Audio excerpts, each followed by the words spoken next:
ఒకప్పుడు పొదురుగా పెరిగిన కొండల మధ్య ఉన్న ఓ ప్రశాంతమైన గ్రామంలో గంగా అనే ఆవు జీవించేది. గంగా ముదురు గోధుమ రంగులో మెస్సే తలమునకతో, గాఢమైన కన్నులతో ఎంతో మృదుత్వాన్ని ప్రతిబింబించే ఆవు.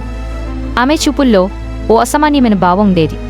అది మానవుల భావోద్వేగాలను అర్థం చేసుకోగలదనే అనిపించేది. లోని ఒక వృద్ధ రైతు అయిన రాము అనే వ్యక్తికి చెందేది. రాము గంగాను ఓ ఆవుగా కాకుండా కుటుంబ సభ్యురాల్లా ప్రేమించేవాడు. ఉదయాన్నే గంగా కోసం మురుగాయ పిండితో ముద్దలు తయారు చేసి పెట్టడం, సాయంత్రం మృదువైన మాటల్లో ఆమెతో మాట్లాడడం, ఇవన్నీ రాముకు పరిపాటిగా మారిపోయాయి. ఒకరోజు సాయంత్రం ఆకాశంలో నల్లటి మేఘాలు ముప్పుతిప్పులాడుతున్నాయి. కాస్తలోనే ఉరుములు గర్జించసాగాయి. రాము త్వరగా గంగాను గట్టిగా గొయ్యిలో కట్టేసి ఇంట్లోకి వెళ్ళిపోయాడు. రాత్రి పాదలు మారినట్లు ఉరుములు మోగి మెరుపులు చిమ్ముతూ గాళ్లు భీకరంగా వీచిసాగాయి. అందరి ఇళ్లు తలుపులు బిగించినట్టు ఊరంతా స్తబ్దంగా మారింది. ఇప్పుడే గంగా చెవులు నడిమిస్తూ ఓ పరితపించిన చిన్నపిల్లవాడి అరుపు వినిపించింది.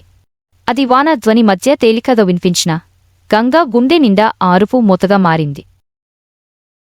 గంగా ఒక్క క్షణం కూడా ఆలోచించలేదు. ఆమె గట్టిగా తనని కట్టిన తాడును బిగబట్టి లాగింది.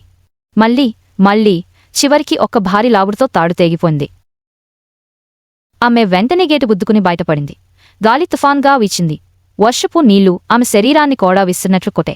అయినా గంగా వెనక్కి తిరగలేదు. ఆ చిన్నారి అరుపును అనుసరించుకుంటూ అంధకారంలో ముందుకు సాగింది. కొద్దిసేపటి తరువాత గ్రామానికి పక్కన ఉన్న ప్రవాహసి లాంటి నదికట్ట వద్దకు చేరుకుంది.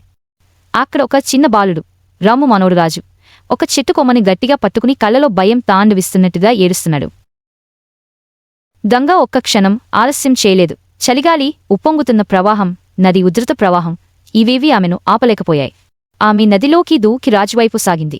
ప్రవాహం ఆమె కాళ్లను నడుమంతా ముంచేసినా ఆమె తడబడలేదు. చివరికి గంగా రాజు దగ్గరకు చేరుకుంది. తన గట్టిపైన రాజును ఎక్కించుకుని నెమ్మదిగా నదిని దాటి ఒడ్డుకు చేరుకుంది. రాము రాజును చూడగాని కళ్ళలో నీళ్లు ఉరకలెత్తాయి.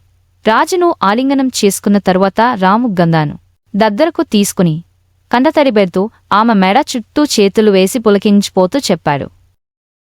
ఆ రోజునుంచి గంగా ఒక సాధారణ అవే కాదు, ఆమె ఆ గ్రామానికి ఓ పరిరక్షకురాలు, ధైర్యం, జీవంగా మారిన ఒక మహానుభావురాలు.